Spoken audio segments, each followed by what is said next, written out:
मधुकैटवविध्वंसी विधात्री वरदे नमः। रूपं देहि जयं देहि यशो देहि दिशो जहि। महिषासुरनिर्नाशी भक्तानां सुखदे नमः।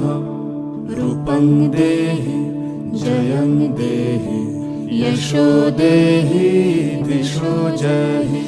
धूम्रनेत्रवधे देवी धर्मकामार्थदायिनी।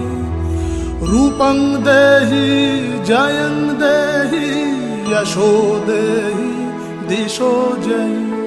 रक्तबीजवधे देवी चण्डमुण्डविनाशिनी।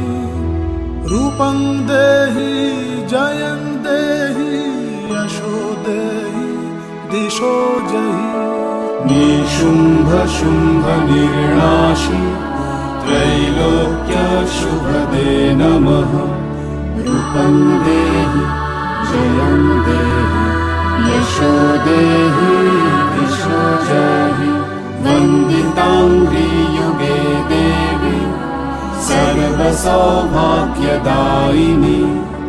रूपं देहि जयं देहि यशो देहि दिशो जहि।